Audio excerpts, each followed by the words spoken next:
आज हम relation functions chapter पढ़ेंगे। Chapter first, element of mathematics, 12th math. इसमें सबसे पहले हम पढ़ेंगे ऑर्डर्ड पेयर। देखिए ऑर्डर्ड पेयर क्या होता है। ऑर्डर्ड पेयर है, पेयर का मीन्स होता है दो। ऑर्डर्ड का मतलब होता है कुछ ऑर्डर में होना चाहिए। तो हमने कोई भी दो सेट लिए, ए और बी, बस कंडीशन ये होनी चाहिए भी खाली नहीं होनी चाहिए, नॉन एम्प्टी, कुछ ना कुछ इनमें एलिमेंट होने चाहिए। ठीक है, तो मैंने ये मान लिया जो स्मॉल ए है वो सारे एलिमेंट आएंगे इसमें से, सेट ए में से, और जो स्मॉल बी हो सारे एलिमेंट आएंगे सेट बी में से। ठीक है, अब मैंने लिख दिया ए कोमा बी और इसको ओपन ब्रैकेट से बंद कर दिया। तो मैंने इसको लिख दिया ऑर्डर्ड पेयर। क्यों? देखो इसमें कुछ ऑर्डर भी, क्या ऑर्डर है कि भाई पहला जो एलिमेंट है, फर्स्ट एलिमेंट, वो किस में से है, ए में से। जो सेकंड एलिमेंट है वो किस में से है, बी में से। तो पेयर भी है, ये दो एलिमेंट भी है और कुछ ऑर्डर भी है। ऑर्डर भी, फर्स्ट एलिमेंट है ए में से और सेकंड एलिमेंट है सेट बी में से, इसलिए इसको बोलेंगे ऑर्डर। लेकिन ये जरूरी नहीं है कि जो हमारा फर्स्ट एलिमेंट ए में से है वो अपनी मर्जी है, हम फर्स्ट एलिमेंट को बी में से डाल दें और सेकंड एलिमेंट को ए में से डाल दें। कुछ ऑर्डर तो है ना भी, फर्स्ट एलिमेंट बी से आया, सेकंड एलिमेंट ए से आया, इसका मतलब इसको भी क्या कह सकते हैं हम, ऑर्डर्ड पेयर। अब आता है हमारा कार्टेशियन प्रोडक्ट, या इसको बोल सकते हैं क्रॉस प्रोडक्ट। दो प्रोडक्ट है तो मतलब दो चीजों की जरूरत है, दो चीजों की जरूरत है। तो देखो हमने एक सेट ले लिया 1 2, दूसरा सेट लिया हमने 3 और 4। तो कार्टेशियन प्रोडक्ट तो दिखाते हैं ए क्रॉस बी से, तो हमने कर लिया ये ए क्रॉस बी। अब देखिए ए पहले लिखा ना, इसका मतलब ये है कि जो फर्स्ट एलिमेंट आएगा ना वो हमेशा किस में से आएगा, ए में से, और जो सेकंड एलिमेंट आएगा वो हमेशा किस में से आएगा, बी में से। और इसमें हमें हर एक एलिमेंट को एक दूसरे से कनेक्ट करना है। जैसे देखो हर एक एलिमेंट को कनेक्ट का मतलब क्या, मतलब सेट ए में जो एलिमेंट है वो फर्स्ट एलिमेंट लेने हैं, उनको सेट बी के सारे एलिमेंट से कनेक्ट करना है। तो जैसे फर्स्ट एलिमेंट है हमारा 1 का पेयर 3 के साथ, 1 का पेयर 4 के साथ, 1 3 1 4। अच्छा, फिर क्या बचा, एक ए में 2, तो 2 का 3 के साथ, 2 का 4 के साथ, तो 2 3 2 4। तो ये क्या कहलाता है, ए क्रॉस बी। अब हम जैसे बी क्रॉस ए निकालें, तो बी क्रॉस से निकाल, तो सेट ए था हमारा 1 2, सेट बी हमारा 3 और 4। तो बी क्रॉस से निकालेंगे, बी क्रॉस से निकालेंगे तो बी पहले बी लिखा है, इसका मतलब पहला एलिमेंट क्या होना चाहिए, बी से। तो बी का पहला एलिमेंट है 3, तो 3 को कनेक्ट करो और एक एलिमेंट से, 3 1 3 1 3 2 3 2। ठीक है, फिर 4 1 4 2 हो गया। अच्छा, अब हमने ये देखा कि जो हमारा ए क्रॉस भी तो 1 3 1 4 2 3 2 4 था, और हमारा बी क्रॉस ए क्या आया, 3 1 3 2 4 1 4 2। ये तो दोनों इक्वल है ही नहीं, इक्वल नहीं है, तो इसका मतलब A cross B is not equal to B cross A. लेकिन ये कब आता है, ये जब आता है जब ए किसके इक्वल ना हो, बी के। जब ए इक्वल टू बी आ जाता है ना, तो ये दोनों इक्वल हो जाते हैं। देखो कैसे, ए इज इक्वल टू 1 और 2, बी इज इक्वल टू हमने 1 और 2 लिया, तो ए क्रॉस बी निकाला तो 1 1 1 2 2 1 2 2। अच्छा, बी क्रॉस ए निकाला तो 1 1 1 2, फिर 2 का 2 1 2 2, 1 1 1 2 2 1 2 2। ये तो दोनों इक्वल हो गए। इसका मतलब जब दोनों सेट इक्वल होते हैं तो ये अपना कार्टेशियन प्रोडक्ट भी इक्वल हो जाता है। अब जब सेट इक्वल नहीं होते तो कार्टेशियन प्रोडक्ट भी इक्वल नहीं होता है। अब हम कुछ इसमें रिलेशंस पढ़ेंगे। अब देखिए रिलेशंस के लिए चाहे हम एक सेट ले चाहे हम दो सेट ले, हमारी मर्जी है। अब हमने सेट लिया रिलेशन का, जैसे हमने कोई दो सेट लिए, ए ले लिया और एक लिया हमने बी। मैंने इनका क्रॉस प्रोडक्ट बना दिया, 1 3 2 3 3 3 1 4 2 4 3 4। क्यों लिया? क्योंकि पहले ए लिखा है और बाद में बी लिखा, तो पहले ए के एलिमेंट आएंगे और बाद में बी के एलिमेंट आएंगे। ठीक है, अब मैंने रिलेशन ये लिख दिया। अब इसमें से ना सिर्फ मैं वो एलिमेंट सेलेक्ट करूं जो दोनों सेम हो, जिनका फर्स्ट एलिमेंट और सेकंड एलिमेंट दोनों क्या हो, सेम हो, और दोनों किससे हो, ए से हो। ठीक है, तो ऐसा एलिमेंट तो क्या है, ऐसा एलिमेंट जिनमें दोनों सेम हो वो तो सिर्फ 3 3 है। इसका मतलब आर क्या आया, 3 और 3। तो रिलेशन क्या बन गया हमारा, बी। इसमें वो सभी पेयर आएंगे जिसमें ए और बी दोनों इक्वल हो और ए किससे बिलोंग करता हो, ए से। ठीक है, जैसे हम एक और रिलेशन लेते हैं, तो इसने रिलेशन लिया कि भाई है ना, जो जो अपना एलिमेंट बी है वो ग्रेटर होना चाहिए ए से। तो एलिमेंट बी हमने क्या लिया है, सेकंड एलिमेंट, और ये लिया है फर्स्ट। और बी होना चाहिए सेट बी में से, ए होना चाहिए सेट ए में से। तो करके देखो, जो सेट बी है उसके एलिमेंट देखो किस किस से बड़े हैं। जो सेट बी है ना उसके एलिमेंट ए में से किससे बड़ा, जैसे पहला एलिमेंट लिया 3, 3 किससे बड़ा, 3 1 से बड़ा है, 3 2 से बड़ा। तो हमने क्या पेयर बना दिया, हमने पेयर बना दिया 1 3 का 2 3 का, ठीक है, क्योंकि 3 है वो 1 से बड़ा है, 3 है वो 2 से भी बड़ा है। अच्छा भाई, अब 3 से तो हमने छोटे ले लिए सारे, अब 4 से लो। 4 से छोटे देखो क्या है, 4 से छोटे हैं 1 2 3, तीनों है तो तीनों के साथ पेयर बना दो, 1 4 2 4 और 3 4। देखो ये कैसे लिया, फिर समझाती हूँ मैं आपको।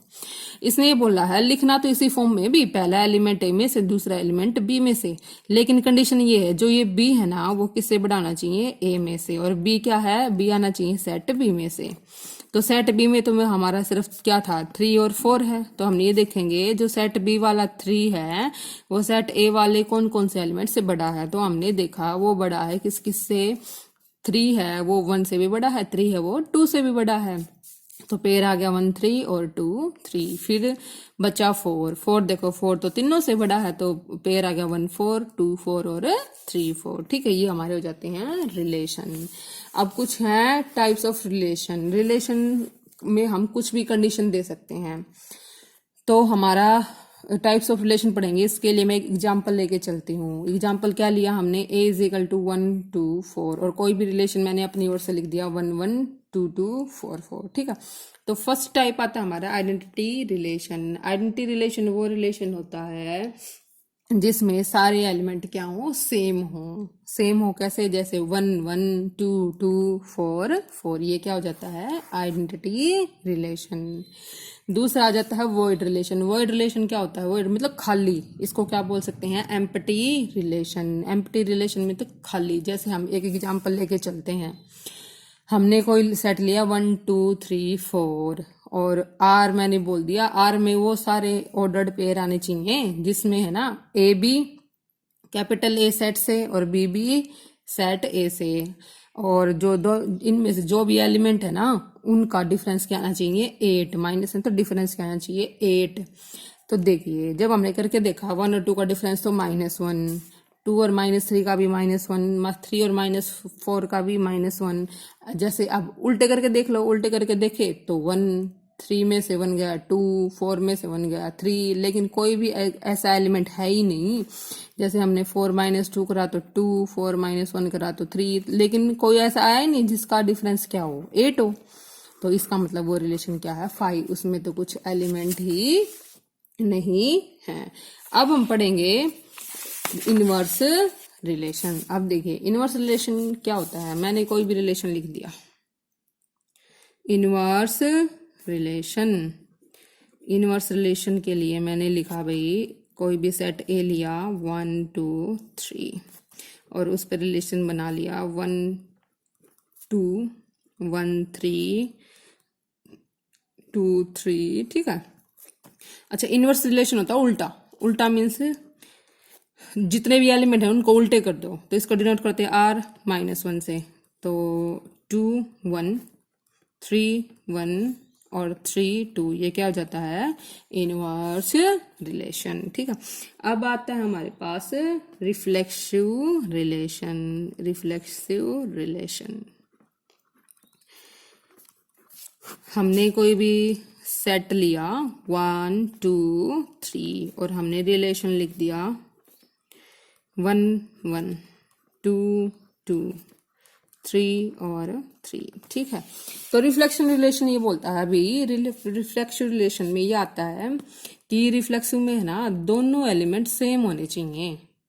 बट इसके साथ साथ एक और कंडीशन है कि है ना जो ये ए है ना वो बिलोंग करना चाहिए ए से, और जो ये पेयर है वो फॉर एवरी एलिमेंट के लिए बनना चाहिए। ये नहीं भी हम सेट में से कोई एलिमेंट छोड़ दें। ठीक है, कैसे, जैसे हमने इसमें देखा 1 2 3 तो हमने लिख दिया 1 1 2 2 3 3। ठीक है भाई, ये हमने देख लिया भी क्या रिफ्लेक्सिव रिलेशन है। मान लो मैंने कोई दूसरा रिलेशन लिखा क्या मैंने लिख दिया 1 1 2 2। ठीक है भाई, इसमें है ना जो रिफ्लेक्सिव रिलेशन की एक कंडीशन तो सेटिस्फाई होगी, कौन सी भी, दोनों एलिमेंट सेम होने चाहिए। दोनों एलिमेंट सेम तो हैं और ए से भी बिलोंग कर रहे हैं, लेकिन है ना ये है ना इसमें तो ए में तो एलिमेंट थे 1 2 3, बट इसमें तो दो के ही पेयर बने, 1 का 1 के साथ, 2 का 2 के साथ, 3 कहाँ गया? तो 3 तो हमने छोड़ दिया। इसका मतलब ये क्या है, R is not reflexive relation. R is not reflexive relation. तो रिफ्लेक्सिव रिलेशन का के लिए कंडीशन क्या क्या होनी, रिफ्लेक्सिव रिलेशन के लिए कंडीशन होनी चाहिए दोनों एलिमेंट सेम होने चाहिए, और जितने भी सेट में जितने भी एलिमेंट है ना सभी के लिए सेम पेयर आने चाहिए। तो इसमें अगर इसको रिफ्लेक्सिव बनाना है तो इसमें कौन सा पेयर और आना चाहिए था, 3 और 3। मान लो यहाँ 4 और होता तो किसका रिलेशन बनना चाहिए था, 4 और 4। तब ये क्या कहलाएगा, रिफ्लेक्सिव रिलेशन। ठीक है, अब हमारे पास है second symmetric relation. Symmetric relation, देखो अब सिमेट्रिक रिलेशन क्या होता है, हमने कोई भी सेट लिया ए 2 3 4, ठीक है, और इस पे रिलेशन लिख दिया हमने 2 2 3 2 2 3 2 4 और 4 2।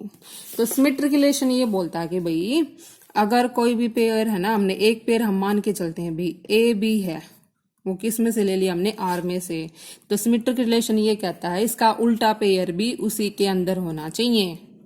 ठीक है, एक कंडीशन तो ये है। दूसरी कंडीशन ये है जितने भी इसमें ये वाले पेयर है ना, जितने भी बनते हैं सबका उल्टा जो पेयर है वो इनमें होना चाहिए। जैसे देखते हैं हम, जैसे देखो 2 2 है तो 2 2 का तो उल्टा क्या है, 2 2 ही होता है। चलो ये तो ठीक है भाई। 3 2 है, 3 2 का उल्टा 2 3, तो 2 3 भी होना चाहिए। हाँ है भाई। अब 2 4 का उल्टा 4 2 भी है। अगर मान लो मैं इसमें, अच्छा अब ये सब के उल्टे है ना, सब के उल्टे हैं तो इसका मतलब ये क्या है, सिमेट्रिक रिलेशन है। अगर मैं इसमें कर देती, इसमें एक और चीज जैसे मैंने ऐड कर दी 2 और 2 का तो 3, 3 का भी 4, 3 का बना लो 3 4, मैंने ये लिख देती। क्या इसमें 3 4 का उल्टा है 4 3? नहीं है। तो वो उस टाइम क्या कहलाता है, ये R is not symmetric relation. ठीक है, R is not symmetric relation. इसका मतलब यहाँ पे हर पेयर के लिए क्या नहीं है, उसका जो उल्टा पेयर है वो नहीं है। जब हर एक पेयर के लिए उसका उल्टा पेयर हो ना तो वो क्या कहलाता है, सिमेट्रिक रिलेशन। अब थर्ड हम पढ़ेंगे ट्रांजिटिव रिलेशन। ट्रांजिटिव रिलेशन के लिए भी कोई एग्जांपल ले लेते हैं। ट्रांजिटिव रिलेशन जैसे मैंने ले लिया, एक सेट लिया है मैंने ए, वो लिया है मैंने 1 2 3 4, और उसका रिलेशन लिया है मैंने 1 1 2 3 3 4 2 4। ठीक है, तो ट्रांजिटिव रिलेशन ये बोलता है कि भैया दो पेयर अपनी ओर से लो और वो पेयर ऐसे लो। देखो कैसे, मैंने एक पेयर ले लिया अपनी ओर से A B belongs to R, दूसरा पेयर लिया है मैंने बी सी, वो भी बिलोंग्स टू आर।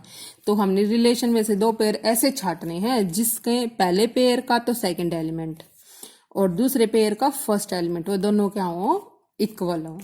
आगे समझ भी, दो पेयर हमने खुद से ऐसे लेने हैं कि जो फर्स्ट पेयर का सेकंड एलिमेंट और सेकंड जो ये है अपना पेयर है उसका फर्स्ट एलिमेंट दोनों क्या होने चाहिए, इक्वल। तो ट्रांजिटिव रिलेशन ये बोलता है ये जो रिलेशन है वो ट्रांजिटिव जब कहलाएगा जब बी को छोड़ दो तो बचे क्या, ए और सी भी किस में हो, आर में हो। तो हम जैसे दो पेयर उठाएंगे इसमें जिसमें हमारा बी क्या हो, सेम। तो मैंने पहला पेयर उठा लिया जैसे 2 और 3, तो वो भी किस में से है, आर में से। फिर उठा लिया मैंने 3 और 4, वो भी किस में से है, आर में से।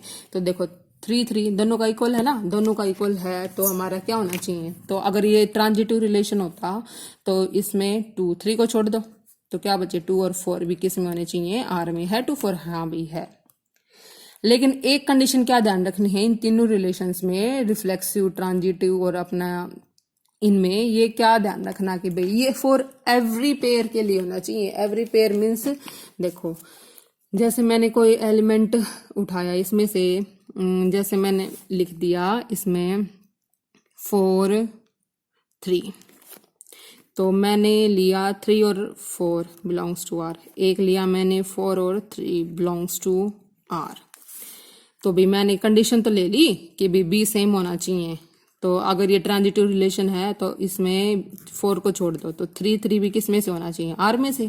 क्या है इसमें 3 नहीं, इसमें तो है ही नहीं। इसका मतलब उस टाइम हम क्या कह देंगे, आर इज नॉट ट्रांजिटिव। ठीक है, उस टाइम हम क्या कह देंगे, आर क्या है, ट्रांजिटिव रिलेशन नहीं है।